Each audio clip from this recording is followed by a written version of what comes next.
Abra sua Bíblia, querido, no livro de Atos dos Apóstolos, capítulo 1.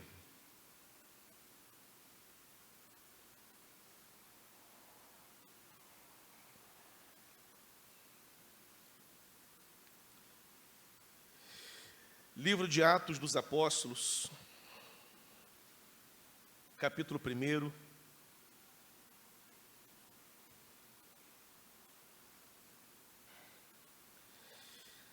E deixa a sua Bíblia aberta nesse capítulo 1 do livro de Atos. Uma das perguntas e uma das decisões mais importantes que qualquer pessoa tem que tomar nos últimos tempos é onde congregar. Qual a igreja que você e sua família devem escolher para poder aprender do Evangelho, para poder participar? Houve um tempo em que essa pergunta ela não gerava tanta preocupação. Em qualquer lugar onde você estivesse, haveria uma igreja para você poder cultuar o Senhor, aprender do Evangelho, ouvir o Evangelho. Eu lembro de um tempo em que nos folhetos evangelísticos tinha o texto bíblico, a mensagem, às vezes uma aplicação daquela mensagem, além do texto, uma mensagem que finalizava geralmente no rodapé do folheto. Procure a igreja evangélica mais próxima de sua casa. Não era uma recomendação para uma igreja Assembleia de Deus, para uma presbiteriana, para uma congregacional, era para a igreja evangélica mais próxima, porque partia do pressuposto que haveria uma boa comunidade de fé para você poder participar e conhecer o Evangelho. Esse tempo já passou. Hoje em dia é mais complicado você dar essa recomendação aparentemente tão simples. Porque ainda que haja o nome de igreja, nem sempre o que você ouve ali é o Evangelho. Nem sempre o que você tem ali é a pregação do Evangelho. De forma que escolher uma comunidade de fé que seja bíblica, que seja saudável, uma palavra tão importante nesses tempos.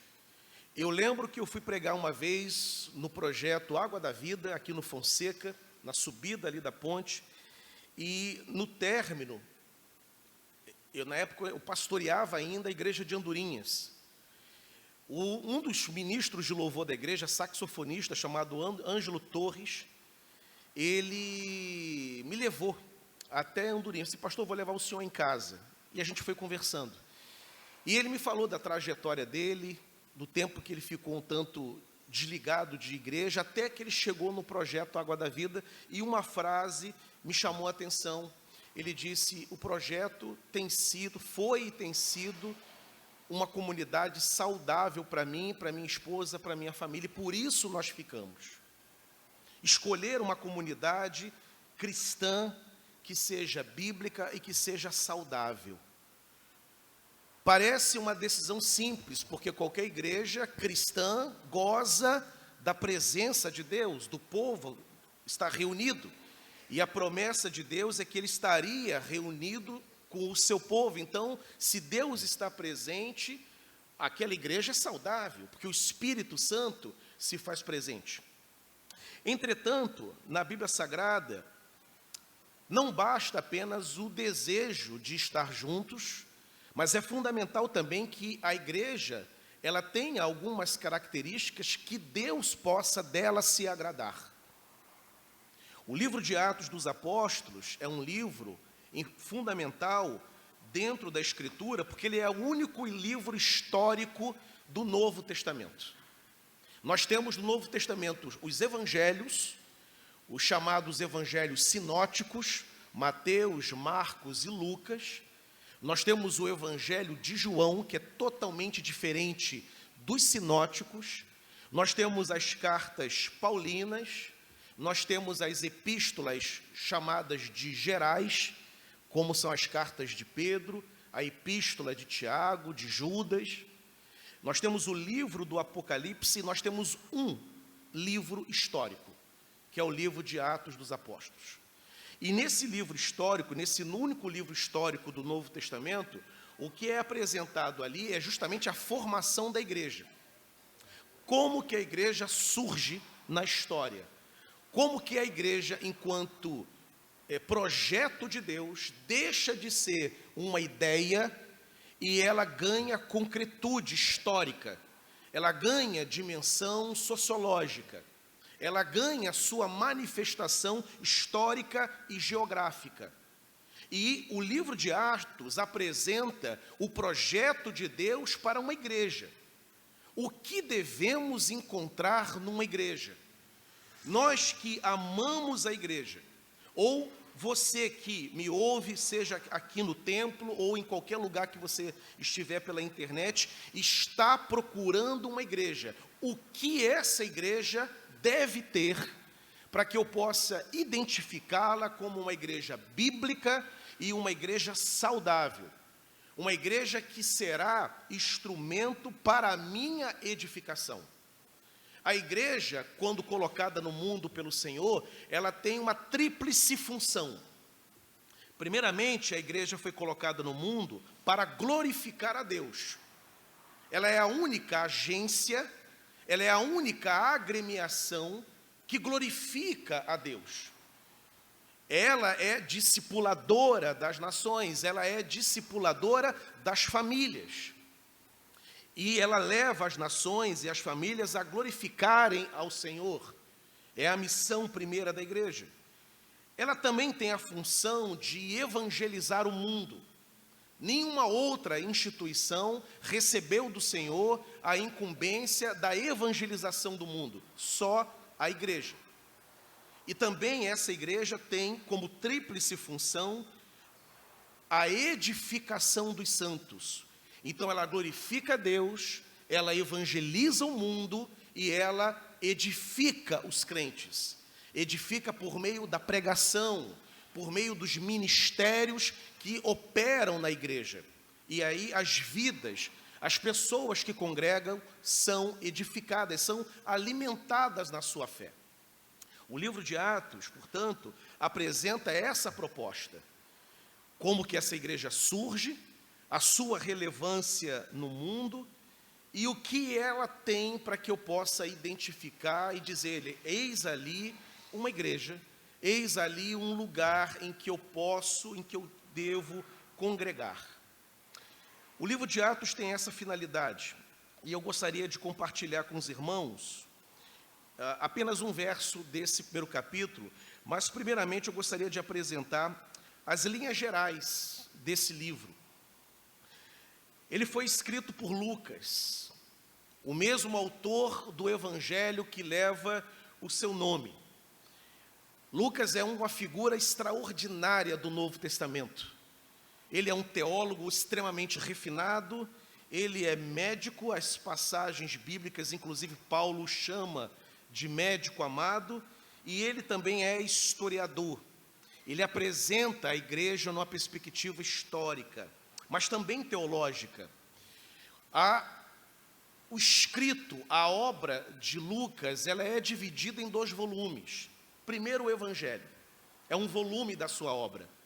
E o segundo volume da sua obra é justamente esse livro que ele deixou como um legado. Os documentos antigos apontam que ele era solteiro, ele era nascido na região da Antioquia e escreveu o seu livro, o texto de Atos, por volta do ano de 67 depois de Cristo. Tem algumas ausências importantes no livro de Atos que apontam para essa data antes do ano 70, por exemplo. Você não tem, por exemplo, no livro de Atos, a morte de Paulo sendo narrada. E Paulo morreu por volta do ano 64, 65 depois de Cristo. Você não tem o cerco de Jerusalém sendo narrado. A chamada diáspora, que foi a dispersão dos judeus pelo mundo, começa por volta do ano 70. Não há nenhuma menção disso. Estas ausências, portanto, elas apontam para essa data, dentro da década de 60, mais ou menos, em que Lucas escreveu. E o grande propósito dele é apresentar para Teófilo, que era um alto oficial do Império Romano, uma abordagem sobre aquele movimento chamado cristianismo que estava surgindo em Jerusalém. Lucas, inclusive, logo no primeiro verso do capítulo 1 do livro de Atos, ele vai se referir a esse Teófilo como alguém que já recebeu um escrito anterior, e esse escrito é o Evangelho de Lucas, e agora ele recebe um segundo escrito. E nesse segundo escrito ele vai apresentar as nuances, os desdobramentos desse movimento chamado cristianismo. Teófilo, talvez alguém que estava posicionado dentro do império para vigiar, talvez, esse movimento crescente chamado cristianismo. Talvez um curioso, não sabemos, mas o fato que ele escreve, e quando ele escreve, ele quer dizer o seguinte: olha, esses cristãos, o império pode ficar tranquilo, eles não são perigosos, eles não são subversivos, nós não somos uma ameaça à ordem pública, Teófilo. Pode confiar, nós somos seguidores de Jesus.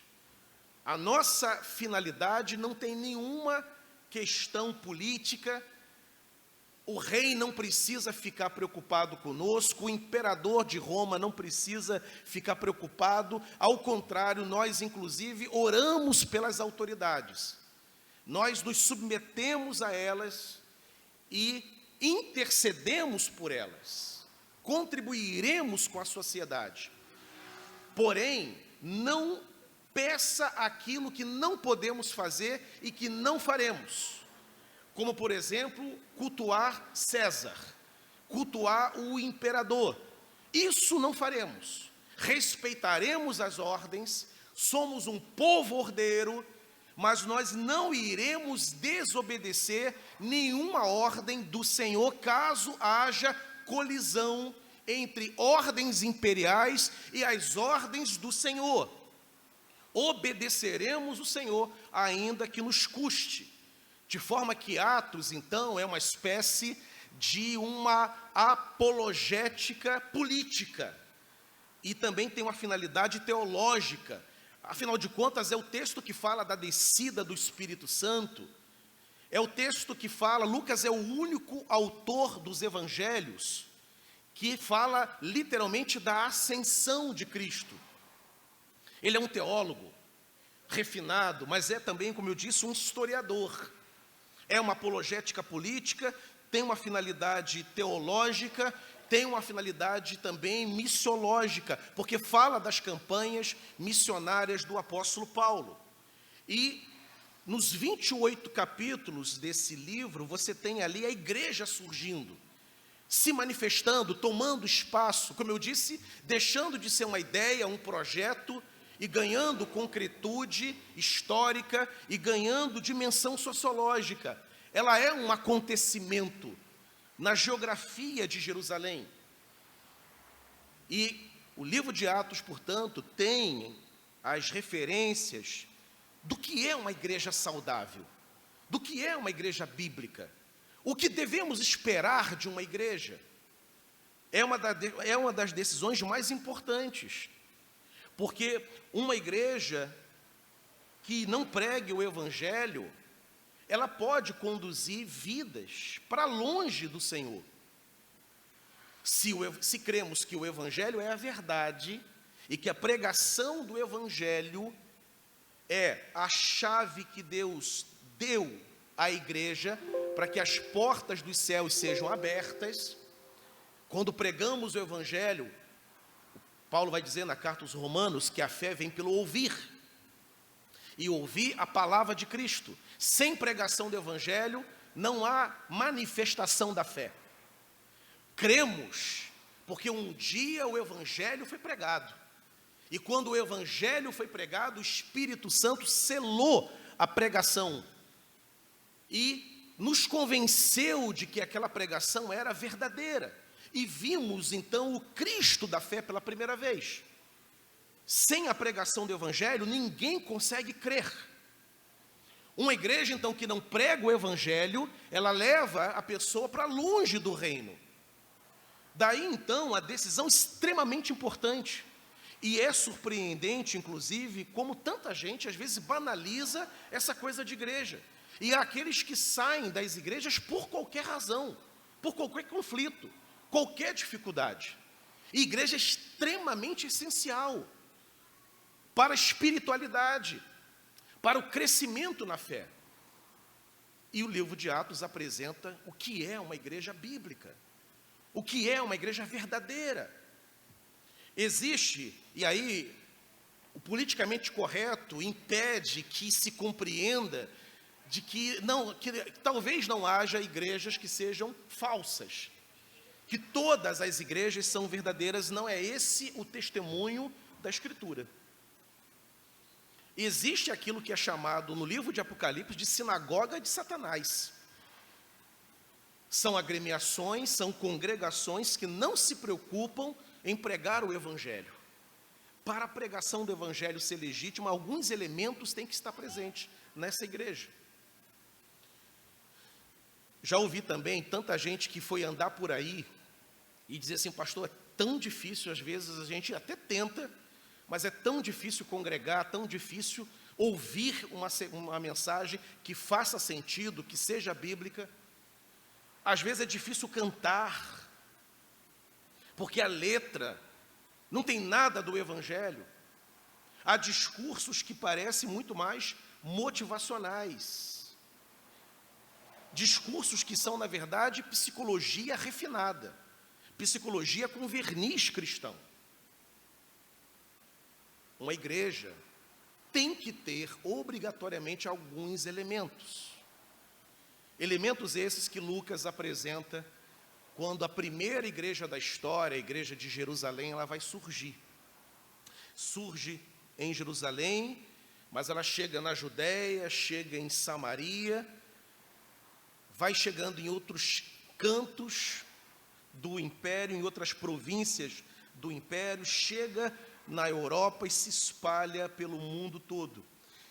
E hoje em dia, o cumprimento da profecia do Senhor Jesus, de que o evangelho seria pregado em todo o mundo, nós estamos vivendo o tempo do cumprimento dessa profecia, porque a internet realmente possibilita que a pregação aconteça em todas as partes do mundo. É extraordinário você parar para imaginar que a sua pregação, o seu áudio, o texto bíblico que você compartilha no WhatsApp, ele pode chegar numa ilha da Polinésia, se lá tiver um sinal de Wi-Fi. O evangelho sendo pregado e chegando nos confins da terra, literalmente. Mas e a igreja, que é o corpo de Cristo na terra? Quais as características dessa igreja? Para que eu possa escolher e dizer assim: essa é uma igreja bíblica, eu quero ficar aqui, será bênção para a minha vida, bênção para a minha família. Eu convido você a ler os 5 primeiros versos do capítulo 1 do livro de Atos, que diz assim: escrevi o primeiro livro, ó Teófilo, relatando todas as coisas que Jesus começou a fazer e a ensinar, até o dia em que, depois de haver dado mandamentos por intermédio do Espírito Santo aos apóstolos que escolhera, foi elevado às alturas. A estes também, depois de ter padecido, se apresentou vivo com muitas provas incontáveis, aparecendo-lhes durante 40 dias e falando das coisas concernentes ao reino de Deus. E comendo com eles, determinou-lhes que não se ausentassem de Jerusalém, mas que esperassem a promessa do Pai, a qual disse ele: de mim ouvistes. Porque João, na verdade, batizou com água, mas vós sereis batizados com o Espírito Santo, não muito depois desses dias. Lucas vai dizer, portanto, que quando ele escreve, Esse segundo texto, dirigido a Teófilo, que, como eu falei, provavelmente um alto funcionário do Império Romano, desejoso, curioso, ou talvez com funções de fiscalizar, de acompanhar aquele movimento chamado cristianismo, ele vai dizer: olha, Teófilo, eu te apresentei um primeiro tratado, um primeiro documento, e o objetivo daquele documento foi te apresentar as coisas que Jesus começou a fazer e também a ensinar, é o que está no verso 1. Eu quero destacar nessa manhã que uma das características de uma igreja saudável, de uma igreja bíblica, é que ela é uma comunidade que se preocupa em fazer e também a ensinar o que Jesus fez e o que Jesus ensinou. Qual é o interesse maior de cada um de nós como crentes no Senhor? É conhecer a Cristo, saber o que Cristo fez e saber o que Cristo ensinou. Lucas diz para Teófilo que o seu escrito, o seu documento, que foi primeiramente o Evangelho e agora ele escreve o seu segundo, tem essa finalidade de informar Teófilo tudo aquilo que Jesus fez e tudo aquilo que Jesus ensinou. Fez e ensinou. Aquilo que ele promoveu entre as pessoas e aquilo que saiu de seus lábios enquanto ensino. É interessante que Lucas, ele conjuga, ele equilibra essas duas vertentes do Evangelho, do reino, que é a ação e o ensino.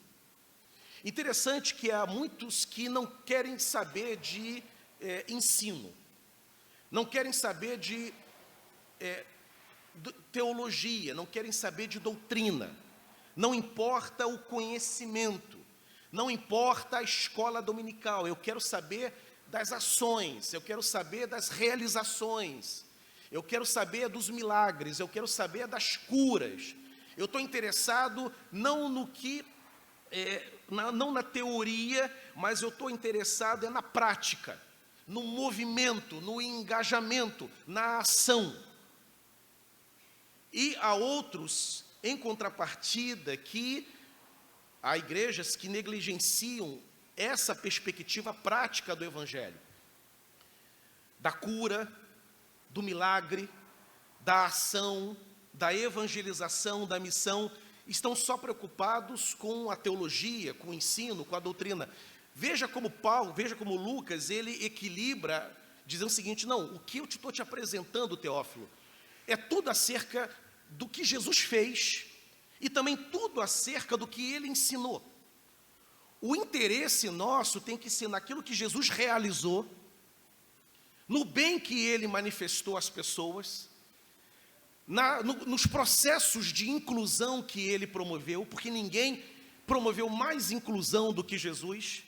Ele abriu as portas para os excluídos da sociedade, ele curou leprosos, ele conversou com mulheres, ele acolheu crianças, ele visitou os enfermos, ele valorizou os paralíticos e os curou, ele deu voz aos mudos que estavam endemoniados e por causa da possessão demoníaca tinham perdido a capacidade de falar, de interagir, de socializar.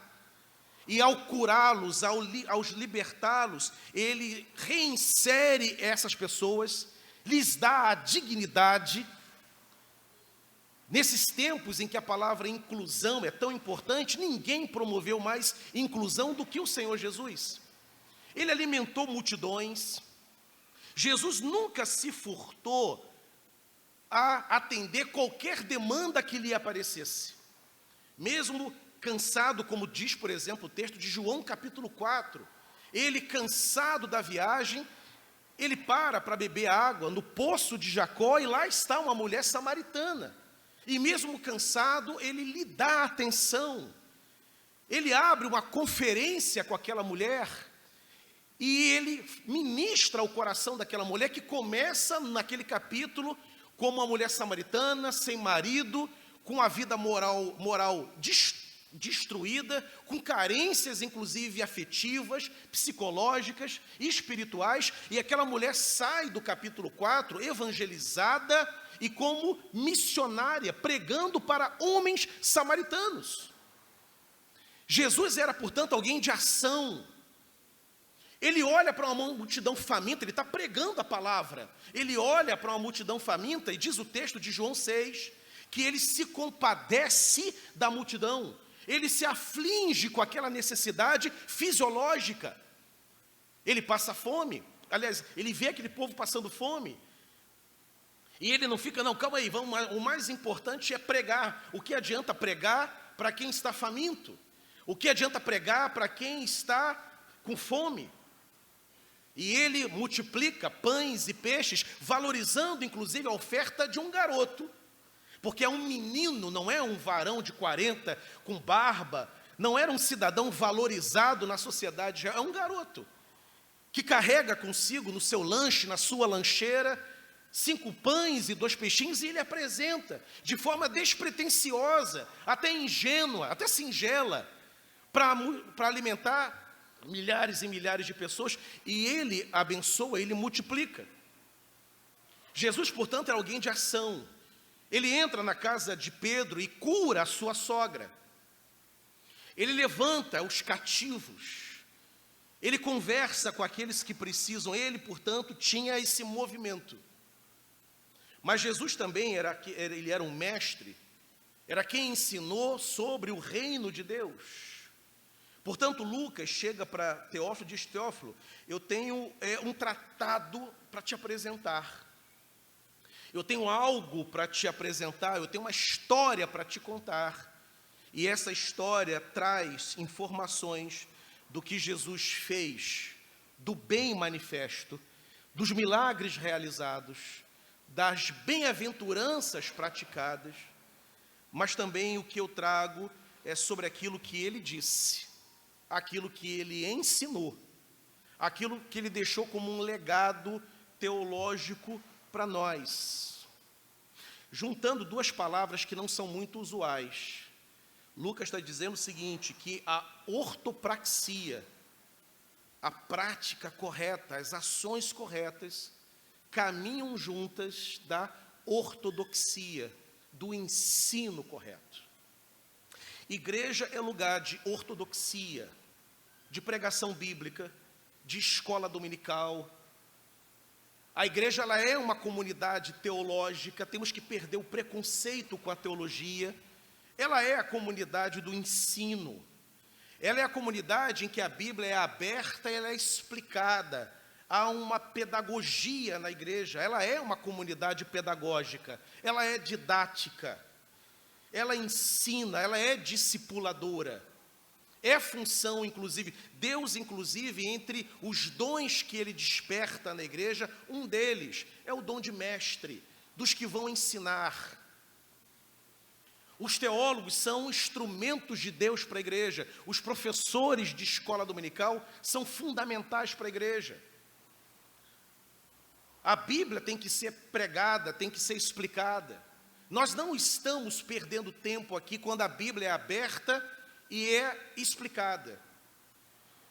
Eu lembro, nos meus tempos de seminarista, quando o meu professor Manuel Bernardino citou um aluno um tanto confuso na sua vocação, ele dizendo: pastor, eu não entendo ficar trancado num seminário durante 4 anos, estudando quando as almas lá fora estão se perdendo.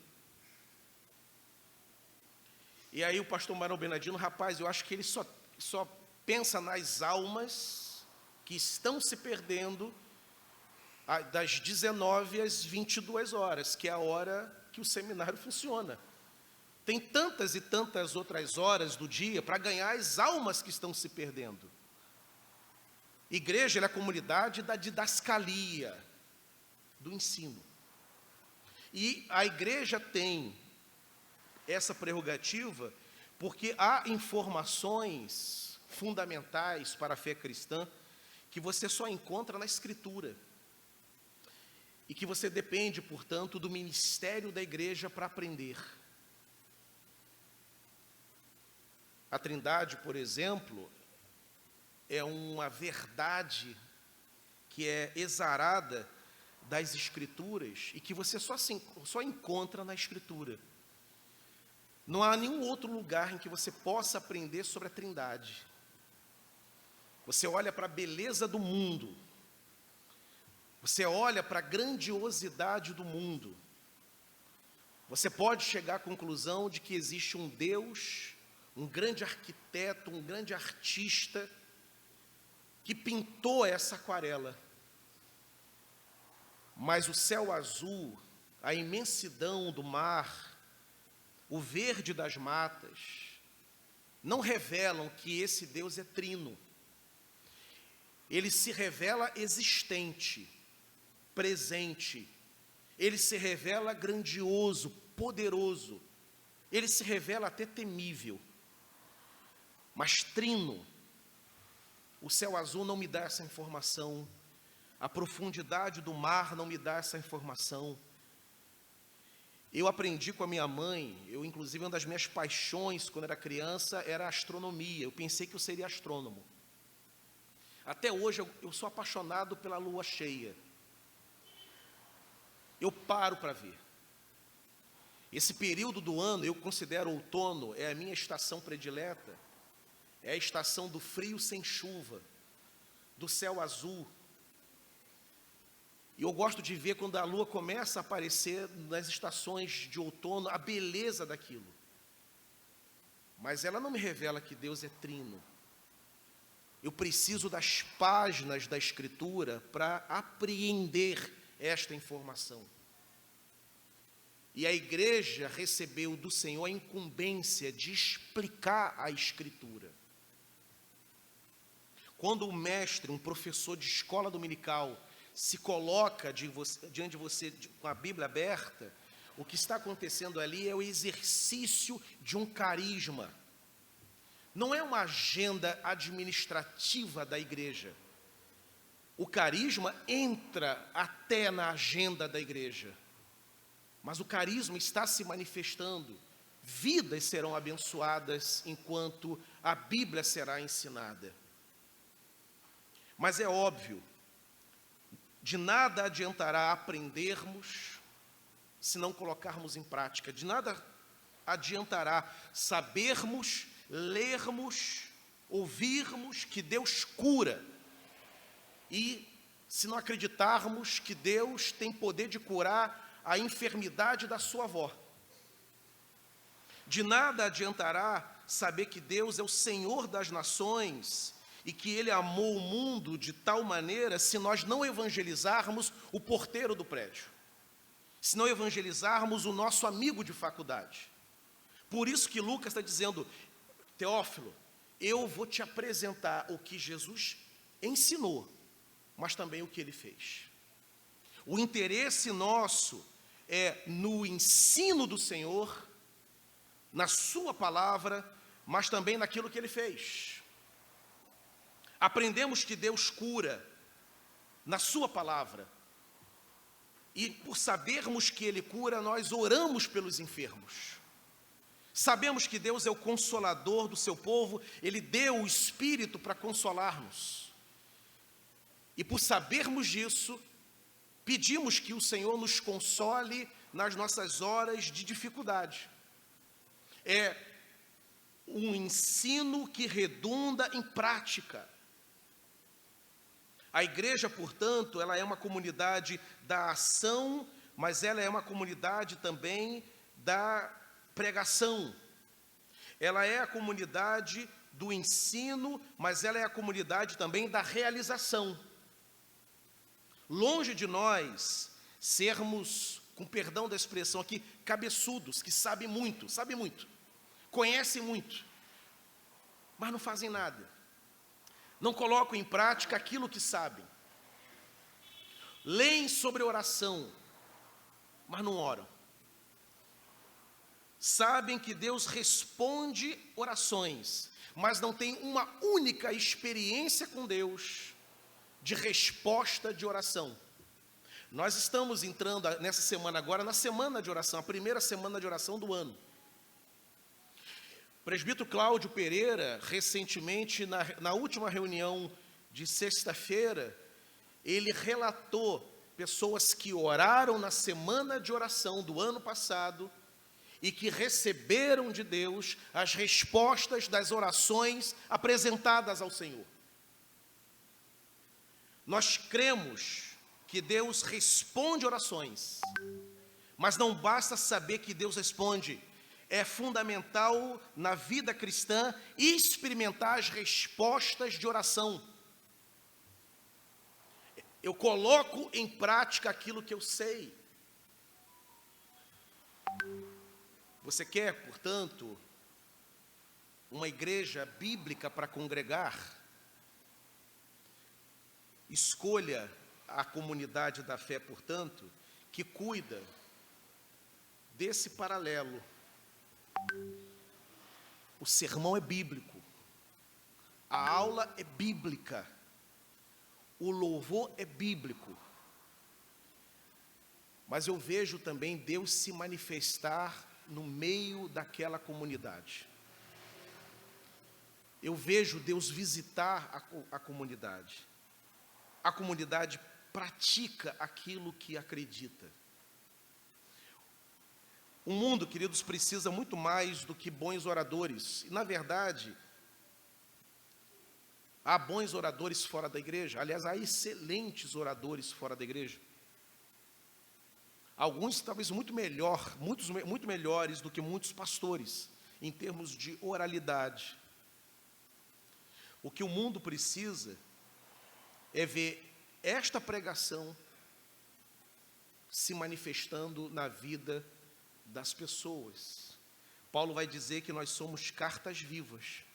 O Evangelho foi escrito também em nós.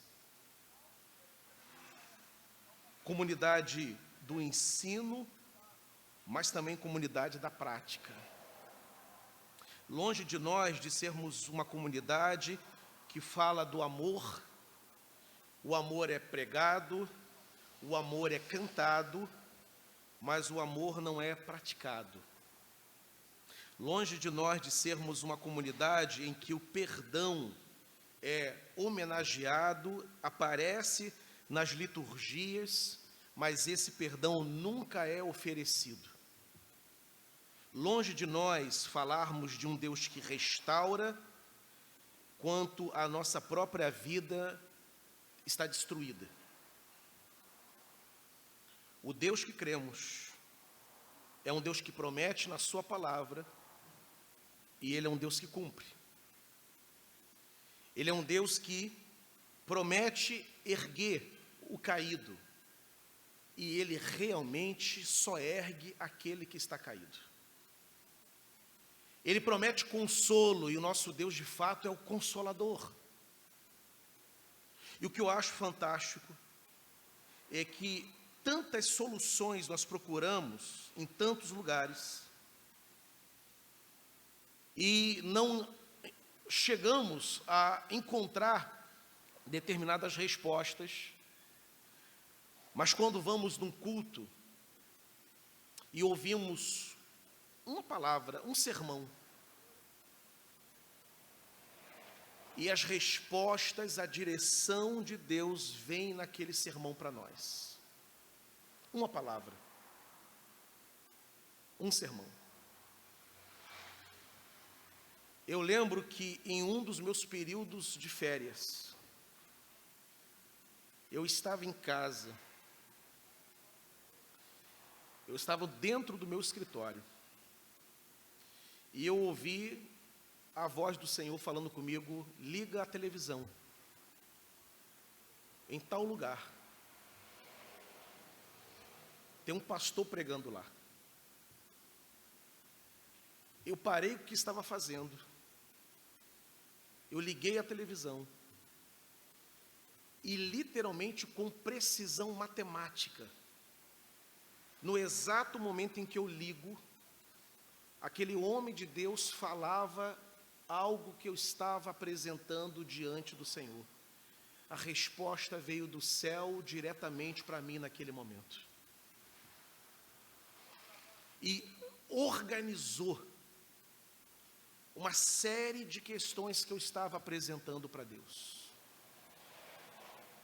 Deus se manifesta. Ele responde orações. Louvado seja o nome do Senhor. Queremos ser a comunidade do ensino, longe de nós não sermos. Mas queremos também ser a comunidade da prática daquilo que é ensinado. Longe de nós sermos uma igreja só teológica, em que se prega verdades inegociáveis, indiscutíveis, verdades que são aplaudidas, mas que não são vividas. Não haverá poder nas nossas vidas se assim for. A nossa oração, Senhor, queremos ser a comunidade didática, porque a igreja discipula as nações, mas queremos ser também a comunidade prática. Queremos ser uma comunidade que acolhe, que ora, que vê libertações, que testemunha das curas, das realizações do Senhor. Mas também queremos ser a comunidade que mergulha na Tua Palavra, que estuda a Tua Palavra, que ama a Tua Palavra, que vibra com a pregação, que entende que Deus está falando quando a pregação acontece. Queremos ser essa comunidade. Ação e ensino. Isso é uma igreja bíblica. É uma igreja que está andando conforme as Escrituras. Que assim seja, em nome de Jesus.